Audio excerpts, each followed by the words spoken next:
Hola, hombres y señoras. Welcome to part 6 of... I just sound Indian now. What's the point? Welcome to part 6 of my F1 2020 My Team career mode. We're going to start very quickly with the activities by doing some aero team building.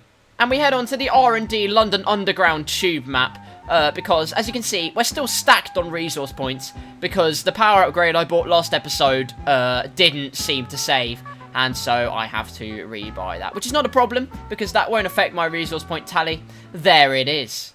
And into the painting booth we go, because, I'll be honest, I didn't appreciate the team colours at all. And it's completely my fault, because I have the artistic license of a dead sloth. So we're going to change it to blue, black, and white. Very swish there.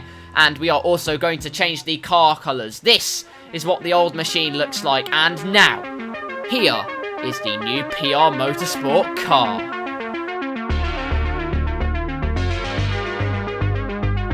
There it is, the new livery, looking, I must say, absolutely beautiful. Blue, black, and white, mainly focusing on a navy look on the car, and it looks absolutely brilliant. We also updated the helmet with some more swag, and with not much else to do or say, we arrive at the Spanish Grand Prix weekend. Now, I'll be honest, ladies and gents, I'm not very confident about this weekend because, firstly, dirty air Grand Prix. Secondly, tyre heating loves to be an absolute bitch. And it's also going to be raining towards the end of the race. And rain is not my specialty, so let's qualify well to rectify that issue. It is time for qualifying.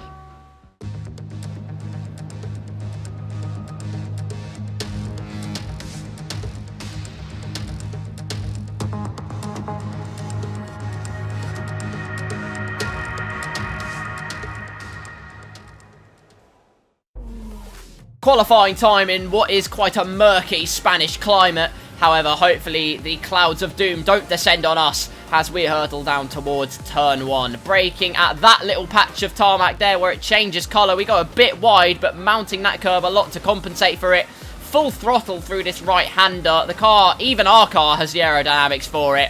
However, we don't see the rest of the lap because it is a bit of a banker time. So let's see how we do here. Oh dear. That is not going to sit well with me, and my stomach is rumbling, so apparently I'm hungry. But that's not relevant right now. Through turn 1, a bit better, getting the car nice and hooked up to that apex. Through turn 3, getting it on the grass like a fucking Fruit Loop. However, we try not to let that dampen our spirits too much here in the Spanish Grand Prix. Unfortunately, we got a bit of dirty air behind Latifi, so thanks, Nicholas, mate. You can see we have the slipstream off him into the straight, and we don't muck up the hairpin nearly as much as my first attempt, as you can see, gaining loads of time on the exit, but on towards the end of the lap, we come across the line, we've hardly improved, and it's curtains.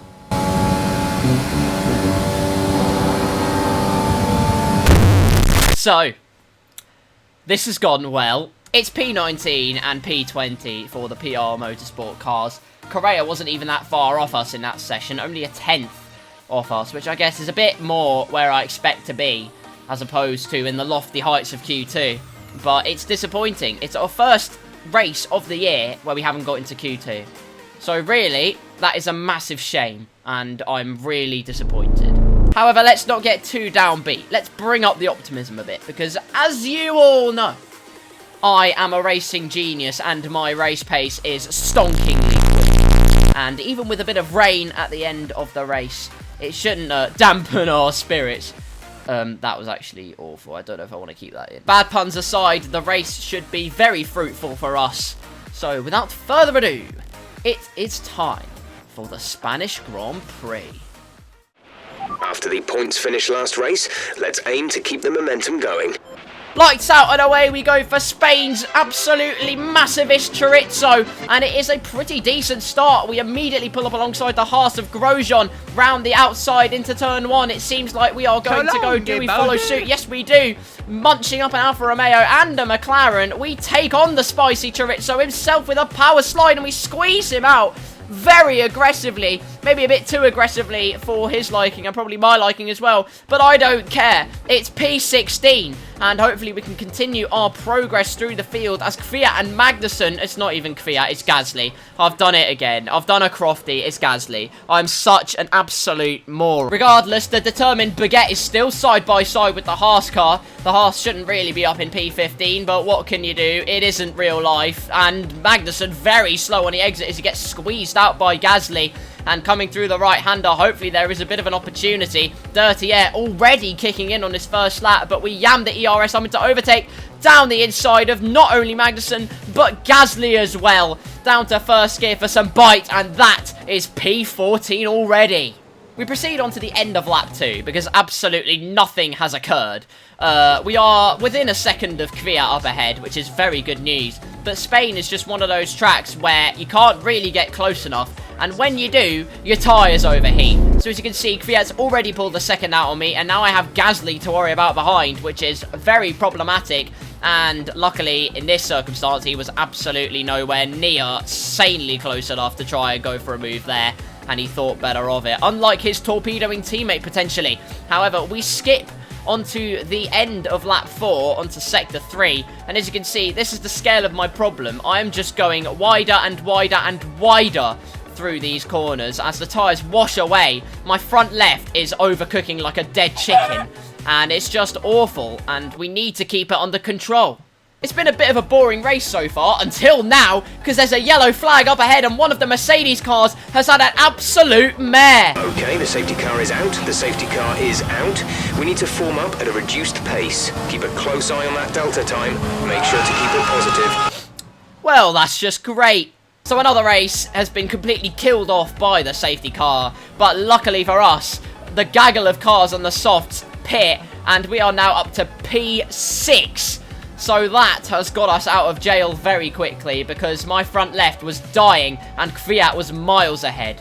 But once again, safety cars aren't very interesting. So let's skip on to a more interesting bit right now. Away we go, and my tyres are colder than the shitting Arctic Circle, so I slid out of the chicane and we're nowhere near close enough to Kvyat to make a move. And we're going to have to worry about Gasly behind as he's tucked well into our slipstream. I'm weaving on the straight to try and get some heat into my tyres. It's been an absolute calamity of a safety car period for us, where I'm usually quite diligent at getting my tyres up to temperature. It's a completely rumbled up order. Lando Norris is currently in second, Stroll's in third, Raikkonen in fourth. And it's just a bit chaotic, to be honest. So onto the end of lap number 9, onto lap 10, we are quite close to the Alpha Tauri up ahead. Can we consider going for a... No.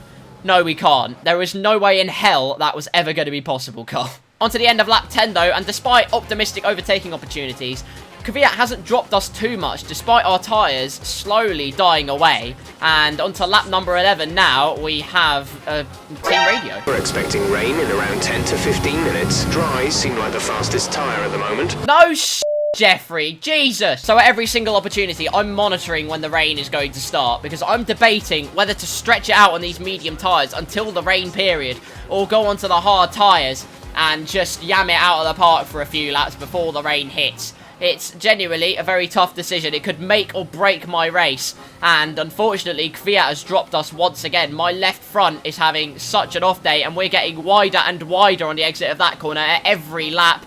However, onto the end of lap 14, which was my pit window, I did not choose to come into the pits for hard tyres. We're up to P2! Look at us go. We are shining. And the rain is apparently no closer than it was before. So, that's just great. I caved. I'm really sorry, everyone. I'm on the hard tyres. That's probably a bad decision. I'm quite aware. I've made a boo-boo. However, we're going to press on like we always do. Raikkonen got jumped by Kvyat, actually, and I got a lot closer, so the overcut was worked a treat on that lap somehow, even though we're sliding out on the exit like a 5-year-old on an ice rink. But we plough on like a combine harvester with 2 green sectors to our name. So we are looking very healthy in terms of pace. Over half distance already. It's flown by because nothing's happened. But our job is to try and keep up with Raikkonen as much as we can. And onto the end of lap 18, we keep that gap to Raikkonen very close. But as you can see, the rain is coming down. And suddenly, it's going to get very spicy. A bunch of cars pit up to P11. So, all to play for here. Lap 20, and we're still in the 19s. However, onto lap 21, the track is beginning to deteriorate at a very rapid rate. And onto lap 22, we are well off our personal best lap. So at the end of this lap, I made the executive decision to switch tyres. Because as you can see, as I come out of the hairpin, you will be able to see I get a shocking exit. So we're going to come into the pits to fit the intermediate tyres. Well, this is all very exciting. Intermediate tyres on the car with 10 laps to go. If I've done a strategic masterstroke, I'm going to be ploughing my way through the field and up towards Carlos Sainz up ahead. But as you can see... Oh, no. Oh, no. Oh, no. I think I've made an error. Latifi's trying to dive bomb me. And as we come to... Oh, no. Oh, no. We've made a massive error here. We're sliding about everywhere, mate. Latifi's actually gone past us, and we're sliding about. My teammate's going to have a go at me if I'm not careful. Oh, no. We skip on to lap 25, and a large portion of AI cars have made their way out onto the track with intermediates, one of which is Ricardo, and he's compromised, so we're going to go round the outside into turn 1. That was absolutely beautiful. However, the downside is my left front is on fire. So Ricardo just goes clean past us again, which is not very good news at all. And that was the story of this race, very much so. My left front tyre would not get back to the right temperature. And I was very, very upset for the whole intermediate period. And so it's just a case of survival now, I think, unfortunately. We had our run in the points. It was a great run. But unfortunately, I think we're just going to have to accept that P12 is probably the best we're going to get. And that's absolutely Look at my tyre. It's absolutely awful scenes. And on to lap 26, it's not getting any better. DRS is now disabled. We were 3 laps too early onto the intermediates. And Ocon is already out ahead of us. And he's pulled out over 1.5 seconds in a lap. And Vettel is now all over the back of us. Which is unsurprising because the Ferrari is about a millennia better than our car. But even so, it's not looking very good for us here. And as we come through turn 1 and turn 2, he is basically sniffing up my arsehole. That is not very good, Sebastian. Stop that right away, fella. But the rabid Shih Tzu isn't going to stop there as I get all kinds of wrong. And Sebastian Vettel's going to go for a move round the outside of the hairpin. No way is he going to pull this off. We understeer basically off the track, and we've quelled that charge. We've quelled that charge very well, and I've gone wider than a triple-decker bus into that corner. It's going absolutely shambolically here. Hey guys, Shambolic Spain here. My left front is still overcooked. Sorry about that. I got very cross. But on to the end of lap 30, as you can see, now the track is properly soaked. Like my... I'm not even going to finish that sentence. No way I'm finishing that sentence. But the Renaults are about a few light years ahead of us. And at this point, I was very concerned because I didn't know where Raikkonen was at all. He's 5th. And Kvyat is 4th. So we genuinely lost a clear points finish. If we had stayed out and stuck with Raikkonen, we would be near the top 5. That is absolutely heartbreaking. So, with a possible chance of a points finish looking like flushed away too, that's right, non-existent, onto the penultimate lap we go, and consequently onto the final lap, because absolutely nothing happened, and it was an absolute bore fest. Just like insert French Grand Prix joke here. Anyway, Lewis Hamilton wins the Spanish Grand Prix as we're sliding about like a cheesy chicken. It was a formality for him, to be honest. Once Bottas retired, he controlled the race from there. He was first after the safety car and has been first ever since. So as we come through the last sector for the last time, we can take some pride in knowing that we kept a Red Bull and a Ferrari behind us. But at what cost? If we had pitted a couple of laps later, we would have got points. So we come through the final chicane, keep the nice and wide line we've taken all race, through the final corner, sliding about, and we come away from Spain with no points. That's the end of the race. We'll see you in Parc Fermé. Mercedes are on top form once again after an excellent race weekend. It's great to see them up on that podium once again. Get in there, Lewis. Miracles do happen, mate. What a podium that is. Lewis Hamilton, Lando Norris in P2, Lance Stroll bringing up P3 in the Racing Point. The guys that did 2 stops today were basically king of the field. apart from me, but we don't need to talk about that. Speaking of us, P11, it's not awful, but it's not the best either. It's no points for PR Motorsport, as Korea was in a different continent compared to us, and not in a good way. But it's down to atrocious strategy. I made a complete balls up of what could have been a brilliant race for us, but it's not to be. It's P11, and I can take pride in that in a way, because that's where we should be in terms of difficulty. But I know it could have been so much more, and that is a massive shame. How do you feel the weather affected the outcome today? It f***ed up my race. I'm not happy. Do you have any... Since Claire has the brain cell count of a petit pois, we are now skipping the rest of that interview, and we're back into the rivalry screen. We are losing to Raikkonen now, and as you can see though, in terms of acclaim, we actually gained quite a bit, so it's not all bad. 11th was actually quite a good finish. Our team acclaim now level 7. In terms of Mueller, we get sweet money. Onto base payouts though, and somehow I get a damage deduction. Not entirely sure how, but we have to live with that apparently, despite getting no damage. We have 2.3 million in the bank, and it's time for an upgrade right about now. And that leaves us with absolutely nothing left to do, because this episode has been boring as shit. We have a week until Monaco, just over a week actually, and Monaco could be very good for us, because while we didn't score points, which is a shame, it did show that we are not far off that point scoring boundary, and Monaco is where track position is king. And while passing is difficult, it is definitely possible, and we are very opportunistic, so I see no reason why we can't go for a good result there. So make sure you are tuned in for that, because trust me, you will not want to miss the goings-on at the Monaco Grand Prix.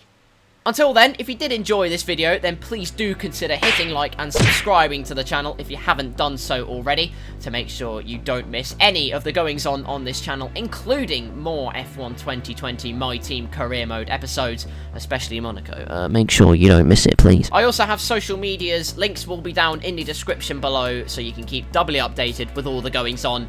But until the next episode, or whatever the next video may be, once again, thank you all ever so much for watching. Do stay safe, and I will see you very soon.